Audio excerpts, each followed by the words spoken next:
All right, starting week 2, whatever the hell this is going around. But I guess since I've got plenty of time on my hands right now and I'm filming from home lately, Phil is editing from home, I got some things I need to do today. And that's why we're uploading right now on the car channel. Got Nizzy behind me there. We're gonna be doing some work on the Camaro today, actually. We've got a problem we need to fix, something I've been dealing with, and I'll explain it as I'm in there. But first, I just want to kind of talk about Nizzy here for a second. She got a bath yesterday. She's all nice and clean, kind of polished up a little bit.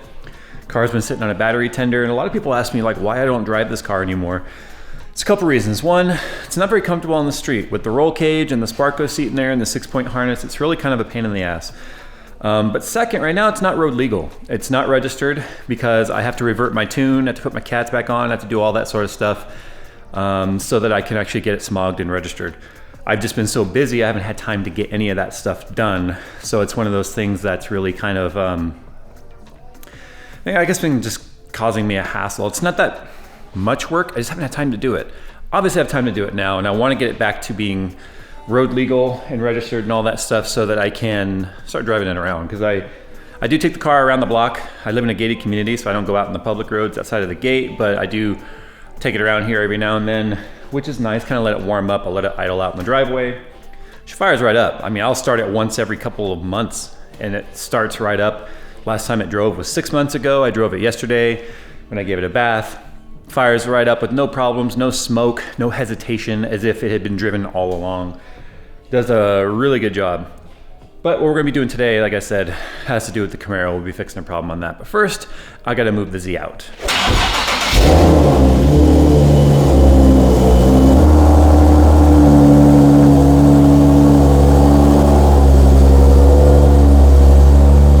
All right, so let me show you what we've gotta do here with the Camaro.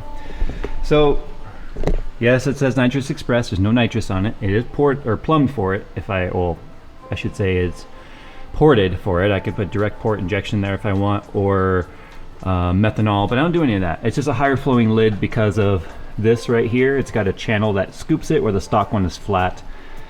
Better flowing lid. I did it while I did the build. This is an expansion tank that was installed for the supercharger. Normally it's got a Schrader valve type deal right here with no tank whatsoever. It makes it very difficult to fill. This is used to help make it fill. Inside the fender here, which you can't really see, but I do have you can't see any of this, but there is a tank right here in the fender that is very poorly designed. What happens with that tank is it's just sheet metal that's all welded together to make a tank the size of the fender or the shape of the fender. There is such high pressure with the pump that is used. It's a very big D5 looking pump in there. And you guys will see it when I'm working on it.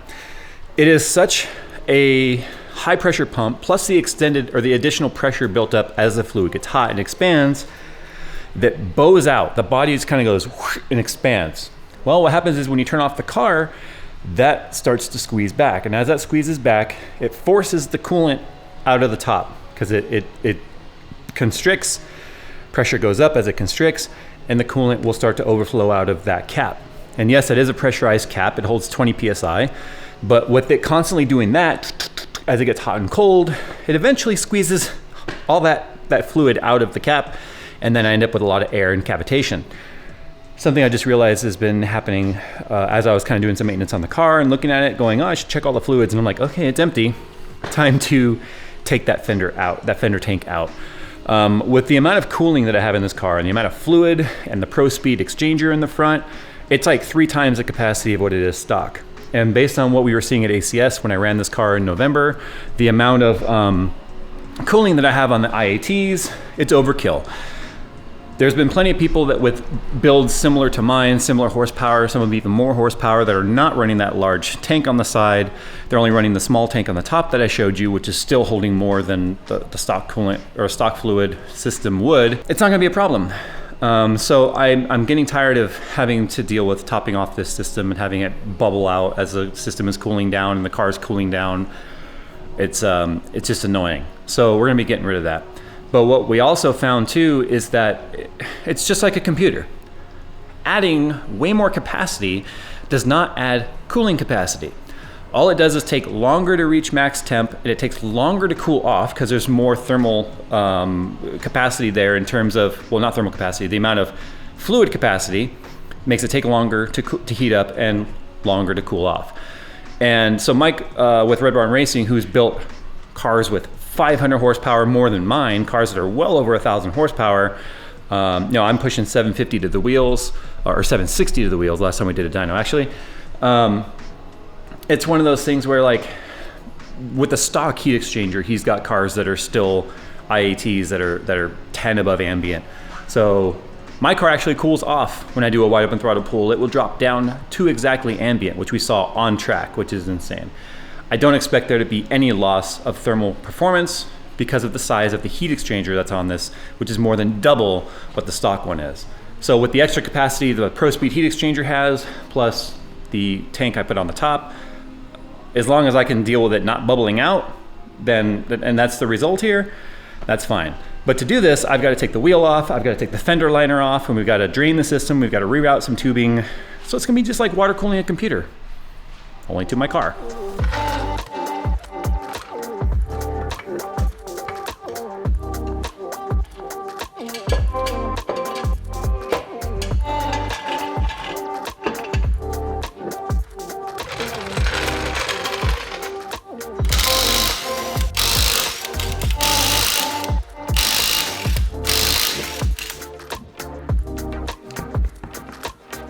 So one of the other problems I'm going to solve here is with the car set in the track position, because I do have adjustable coilovers here in terms of camber position, which is done on the top by rotating the top of the shock mount. It was rubbing here because one of the things that happens here with this tank is the coolant lines run right behind that, which push this metal plate out, which make the tire rub right there at full lock when the car is being deflected real bad in a turn. So that'll stop. But the nice thing is all I have to do here is, these are hex heads, I think T15s, I gotta take those out, a couple of clips up along, and then the liner is two halves. There's a half here, there's a half here, and there's a middle part right there. And there are coolant lines that you'll be able to see that are running along there. So all of that, I should probably wire brush this while I'm at it. It's getting a little rusty there. But there are coolant lines in there that all have to be taken out. I'm gonna have to reroute the lines under the hood. So let's go ahead and show you guys what it looks like in there once all this is off. All right, so here's the tank. Sorry the music's too loud, but I'm too lazy to turn it off. So here's the tank right here in the fender. And this is one of the lines right there. You can see too, because it goes along the pinch weld here, I've actually had to notch the pinch weld so that this is the metal plate right here that you saw a second ago. It goes behind there like that, so that protects it from the wheel. But as you can see, this pushed it out enough to where the liner was getting rubbed through right there. See the hole? Which is where it was touching right there where the rubber is. So that will get resolved finally. But I'm gonna have to I'm probably gonna cut this line, to be honest, and then let it drip out into a pan or something. I don't have one here, which really kind of sucks. I have to use a mixing bowl or something, make my wife mad. And then this only held in by bolt right there, and then the bolt up there. The problem is this tank, I don't know if it was made a little bit bigger to spec or what, but it actually caused a little bit of dimpling, as you can see in my fender, right there. See those dimples? Where it pushed out when it was tightened. So I need to get a PDR guy to fix that. I've already had a PDR guy look at it. He's like, oh yeah, I can fix that, no problem. I've just been too busy to get it done. So this right here is going to the supercharger, I think. And then this is coming from the upper res, so it goes res to res. I think this actually goes to the pump. And then the pump goes to the exchanger, which is obviously behind the front bumper. The exchanger goes to the supercharger back to the top res, to this res to the pump. So it's just like a CPU loop. Reservoir needs to feed the pump, and then the pump goes to the supercharger and back. So I guess the question now is going to be, how am I going to undo this without making a huge mess, because there is about 3 gallons of fluid in here. So the wife approved for me to use this bowl. I really should probably go down to AutoZone and get a proper catch for it, but this is all I've got for right now. I can transfer it into a recycle bin later. I think it'll be enough. It pretty much needs to only hold the capacity of what's in the tank in here, and then probably what's in the upper reservoir. And I guess I'm gonna find out quickly if it's not enough. So we're gonna, well, fingers crossed, guys.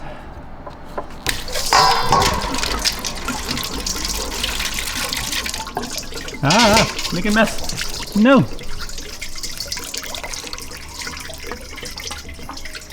Okay, well that one already stopped dripping, so that's a good sign. Oh boy, still going. All right, well this is gonna get interesting. Fortunately I have an epoxy floor, which is easy to clean.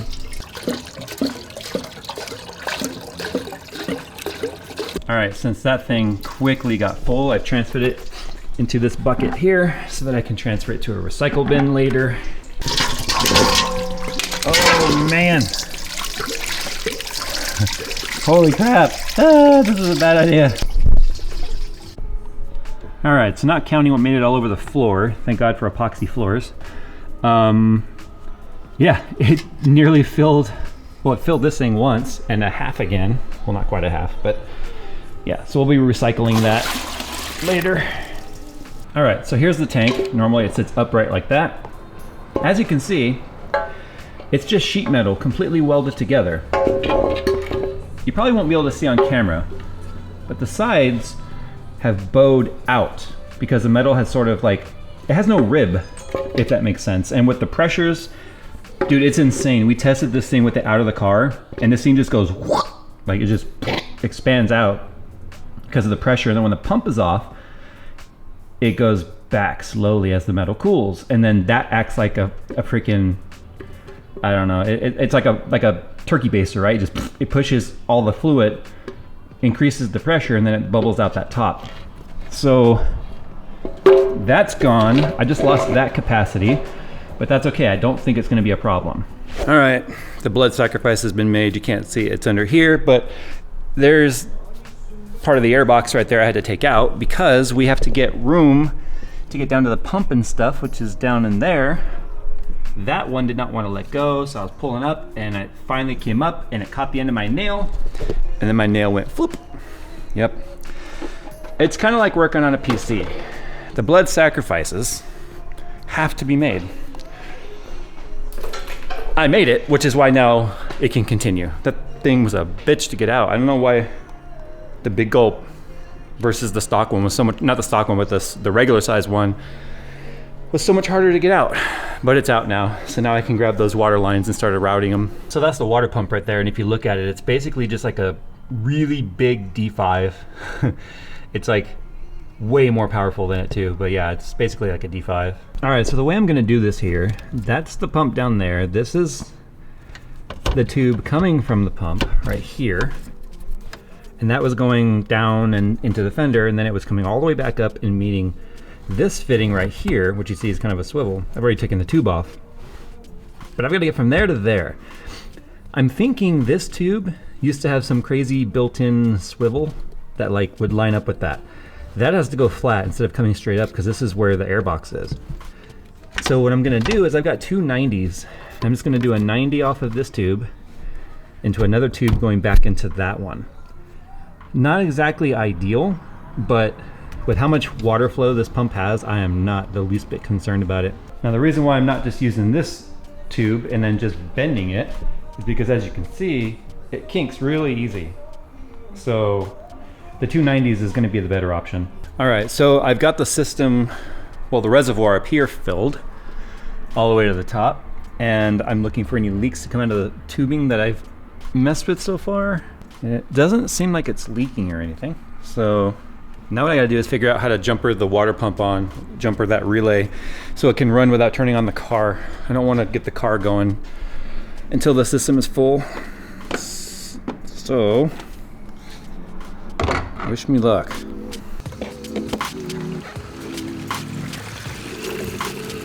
All right, and we've got water flow. It's flowing out. It's normal though, because it's shooting right across, as you can see. That's a good sign. Now we need to see if we have any leaks. All right, so all I have to do now is put it back together, button it up, and I didn't have any leaks as the The pump was running, which, like I said, at full speed, that pump moves a lot of fluid. You saw it splashing out of the cap, and that's with it pushing through the supercharger bricks and all that tubing and stuff. It's a powerful pump. If you put something like that in a PC, I think you'd pop hoses off. Maybe not, based on that video we did where it took 130 PSI to pop the tubes off, but whatever, I digress. Put it back together, clean up the floor because I spilled coolant everywhere, so it's slippery as hell, and then take it for a test drive later. So it's kind of just the opposite of everything I showed you already. In fact, it won't look any different from the top side because the coolant tank was behind the fender and all the tubes were behind the fender liner, so you couldn't see any of that, and it was underneath the airbox. So it'll look exactly the same as it did before. But it's interesting because even though that top tank was empty, I wasn't seeing an increase in coolant temps or IATs or intake air temperature on this car because there was still so much coolant and stuff sitting inside of the fender tank. So it was never really empty. It just, once it started circulating, I'm sure it was just splashing inside that reservoir, but I got tired of filling it up and having to keep go empty on me. I just have to hope that 20 PSI cap's enough to hold it under pressure. I don't think that'd be a problem because engine coolants usually run at like, or coolant systems tend to run at like 16 PSI caps. This is a 20 PSI, so it should be fine. But anyway, let's button it all back up and then I'm gonna ride bikes with my kids out in the front yard. All right, so it is test drive time, and that bottom number is the intake air temperature, and we're gonna wanna keep an eye on that.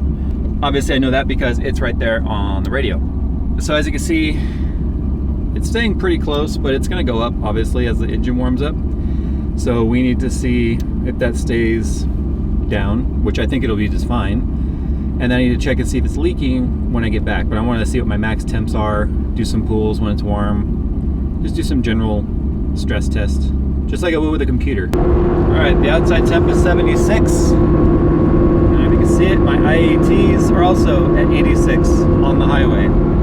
So 10 degrees over ambient when cruising is where I expected it to be, and that's where we are. So we'll call that one a success. So I just got back from the test drive. A couple of things worth noting is the temps seem way more consistent and stable than they were before. Before, man, if I sat in traffic for a couple of minutes, seconds sometimes, you would just see the temps start to creep up really fast. Start moving, the temps would come down, it would take a while. Do a few wide open throttle pulls, get that butterfly open, get the fresh air recycling through the supercharger, cooling it off faster. Fresh air and fresh water, right? Because it's measuring air temperature. So the bigger the opening on the throttle body, the more fresh volume of air can get through there, and that'll cool things off as well. It really seemed to not climb nearly as high. So it's nearly 80 degrees Fahrenheit here today. It was 78 at the highest when I was on the freeway. And I showed you guys how it was like 10 degrees off. And then I get off the freeway, sit in traffic, or not traffic, but sit at red light, drive around the city a little bit, which is just cruising with the butterfly barely ever opening in the throttle body, which means hot, stagnant air. And so what that means is the temperature rose from that 86 or so that you saw to a max of 91, which I thought was interesting because before I would have probably seen more than 100 degrees, sometimes as high as 110, 120. And then get on the freeway and start driving, and then I would see the temp slowly come down. Over like 10, 15 minutes, I would see it start to come back to where it should be. Now it seemed like it never went higher than 91. Actually, I saw a 93 for a second. Then it came back to 91, got on the freeway, stayed at 91 for a little bit, and came back down to 87. It was bouncing between 87 and 89, which means we were back to 10 to 12 degrees above ambient. Interestingly enough, though, I did a few wide open throttle pulls and only saw it come down a couple of degrees, not getting all the way down to ambient like we saw before. So what I'm gonna do right now is make sure that wait for the car to cool off. I can't open the lid right now, just like you open a radiator cap, it'll go flying everywhere because of pressure. So what I'm gonna do right now is I'm going to let it cool off, open the cap, and check to see if I need to add some more coolant to it because it's kind of like a computer loop. It takes a while to get all the air worked out. Let's talk about something else too. I made a post on Instagram about working on the supercharger setup with the cooler, and a lot of people were asking me if I was going to do an interchiller. Now, Matt with Lethal Garage has videos about the interchiller, and that's basically where that's an aftermarket system that you can buy similar to what the Demon has, where you can take the air conditioner and the Freon in there and pump it through your supercharger and don't even have an intercooler at all. You use the air conditioner to chill the water, making it sub-ambient in terms of temperatures. That's something that's designed more for drag racing, not road racing, which is what my car is set up for. Road racing, with the supercharger and the amount of horsepower it robs at high RPM, the last thing I want to do is have an air conditioning compressor running, robbing more power, causing more heat, causing more load on the engine. But looking at the data at ACS, when we had the big fender tank in there, like I said, we saw ridiculously low intake temperatures.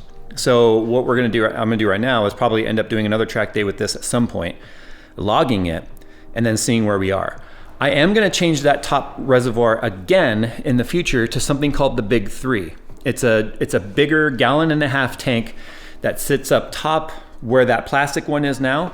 I'll probably build a heat shield for the bottom of it to keep any heat from the header from heating the tank, although I know someone that's running one on his CTSV sedan, pushing something like 900 wheel horsepower or something, and he wasn't having any IAT issues with it sitting above his headers without it wrapped. My headers are ceramic coated, so that means they're a lot cooler on the outside of the header than obviously if it was just a plain steel header. So we'll see. I'm gonna do that in the future. The problem is you order that thing and it can take weeks or months to get, and with right now what's going on, who knows how long. But I might as well start the process now rather than waiting till later and then waiting 3 months. So I might as well just order it now and see what happens. But that's it for today. I came back, no leaks. We'll have to wait and see what the reservoir shows when I open the cap later. I can tell you right now that the car smells like coolant because all of the coolant that overflowed everywhere inside the system or inside the engine bay, so it's sitting in all the nooks and crannies. I did pour some distilled water in there to try and flush it out, but like anything else, it'll take some time to burn off. But that's it. Hope you guys enjoyed this little, I don't know, ride along with me kind of working on the Camaro a little bit. This guy has already got an appointment to go in and get its work done that it needs to get it back on the road because I want to start driving the Z some more. Thanks for watching, guys, and as always, I will see you in the next car video, whenever that ends up being.